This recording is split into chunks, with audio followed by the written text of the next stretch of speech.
So ngayon guys, ipapakita ko sa inyo kung paano natin ginawa ang ating gulay. So pasensya na kayo sa inyong mga view dyan. Dahil ang ating bahay ay hindi naman sobrang bahay na pang mayaman talaga. So ang bahay natin ay pang mahirap lang, ha? Kaya dyan lang kayo. Manood lang kayo dyan. Ayan. Hinaan natin yung apoy dahil natulog na yung ating sibuyas at bawang. Oh my goodness. Diba?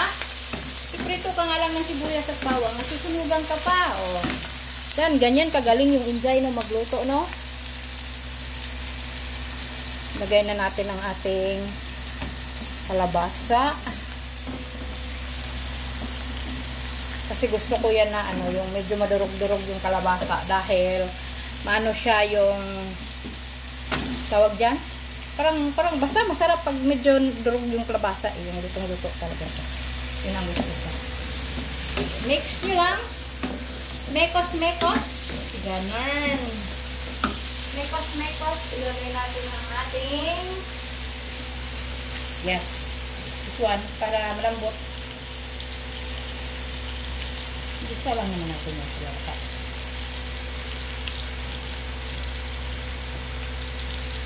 Huwag ipahuli lang natin ang ating okra at saka yung ampalaya kasi ayoko yung ating ampalaya lata.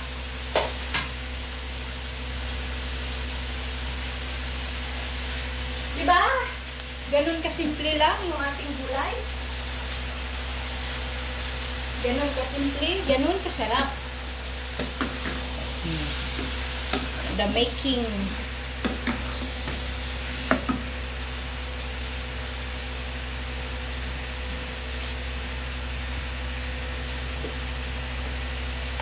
Simplahan natin ng konti lang. Yan. Yan.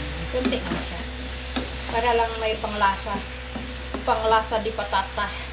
Panglasa di papa. O, diba? May panglasa di papa na tayo. Tapos konting asin. Konting asin.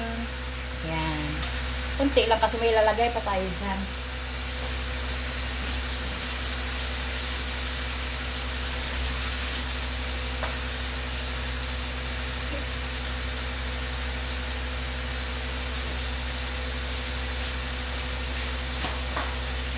Sando yan.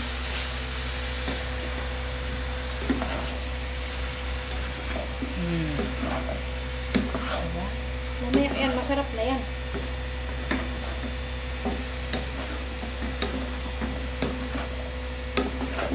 Pasensya na kayo dyan sa inyong kasi walang walang magandang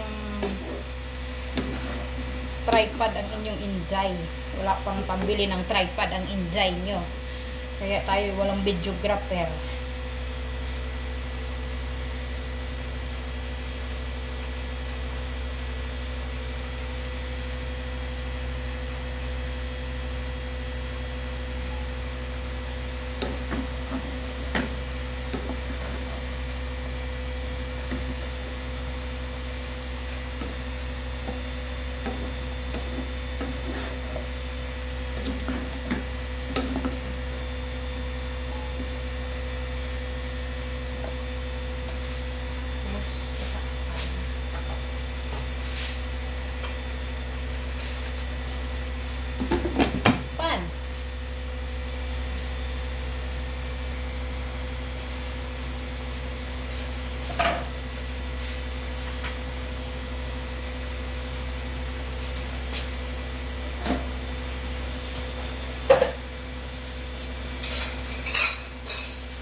Ang ating pampalasa. Yes, guys. Ilalagay natin ito kasi pampasarap to, guys. Kasi kung sa Pilipinas pa, meron tayong tawag doon yung bagoong na isda. Dito, wala mo tayong bagoong. Dito na lang ilagay natin. Kunti lang. Masarap na yan. Yan ang ating pampalasa. Pampalasa ni Papa. Oh, sabi ko sa inyo, mapapasabi kayo ng isang kanin pa nga. Mamaya, matikman nyo tong luto ko. Kalimutan nyo talaga yung pangalan nyo. Hay! May ganon. Diba? Sarap yan.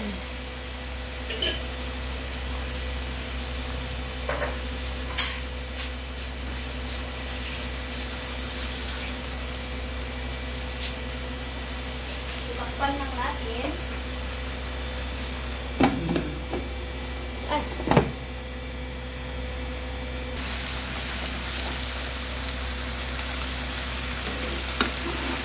So, nilagay ko na yung okra at saka yung ano natin, mga inigay. Basta, nandito na lahat ng gulay. Oh. Mekos-mekos na natin yan. Diba? Ang ganda na ng kulay niya, Zay. Pwedeng-pwede na yan, Zay. So, diba?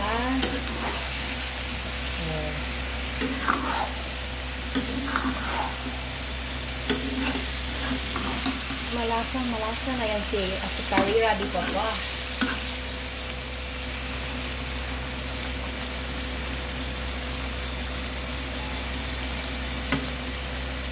So, atin lang yung naininan na apoy at tatakpan. Ayan.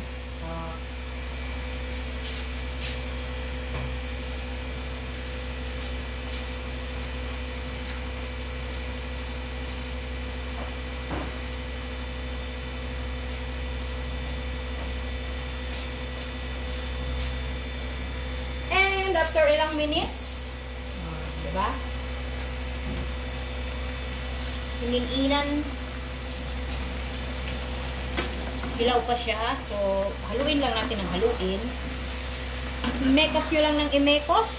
Walang kasawaang pag mimekos-mekos. Diba? Ayan. So, ganito lang, Inday, ang pagluto ng simpleng sari-saring gulay. Actually, kulang pa nga talaga ito eh. Yung iba, sa Pinas, nilalagyan pa to ng yung chicharon at saka yung isa, yung parang lukon ba tawag doon? Yes. Wala na tayong ganun dito. Huwag na natin hanapin kung ano lang yung nandyan. At saka, bagoong na isda ang dapat nilalagay dito, mga Inday. Bagoong na hipon. Hindi yung isda na ganun. Pero okay na yan. Ang importante, masarap. Kasi ang importante lang naman dyan kay Lula, masarap. So, sa pagluluto, kailangan mo lang tiyagaan, halu-haluin. Haluin mo lang ng haluin. Yan. Sabi nga ng lola ko, pag magluluto daw, kailangan kantahan para daw masarap. Kahit hindi na natin kantahan yan kasi yung pagluluto natin ay galing sa puso yan. Kaya masarap yan. O, diba? So, painginin lang natin ng konti. At mamaya, luto na yan.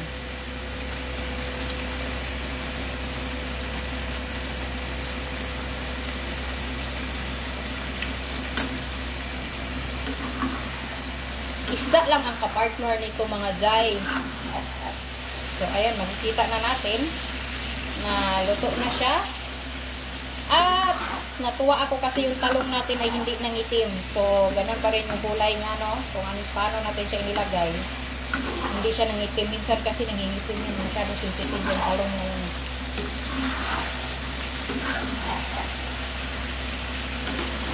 Paborito ko talaga yung okra, guys. Kaya ganyan yan kalalaki, guys. Kasi ayaw ko siya na malalanta. Dahil ganyan yung gusto ko sa okra. So, yan na. Ganda na ng kulay natin.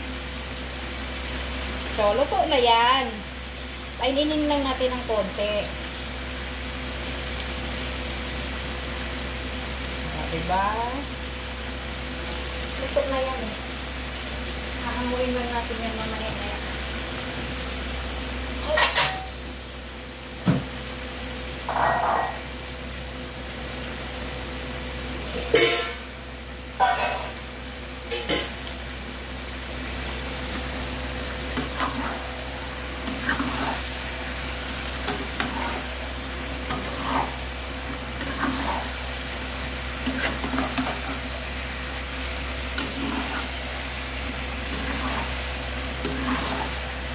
ko kasi guys, yung masabaw masyado. Kaya pinapainiin ko siya. Kasi gusto ko siya yung malapot-lapot ba.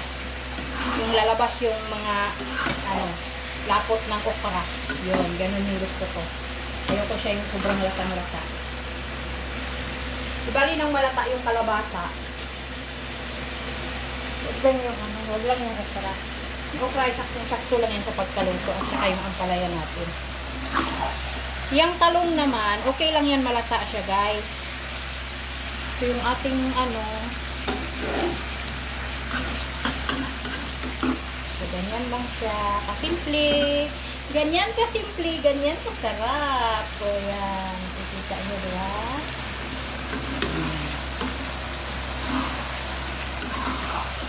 Ano naman kung gaano kasarap yan, oh. Ha? Sarap yan siya, guys.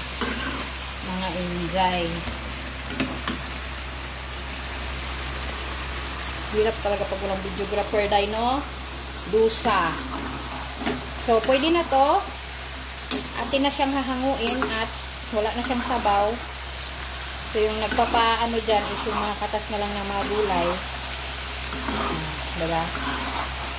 So, okay na yan. Goods na yan. Tara.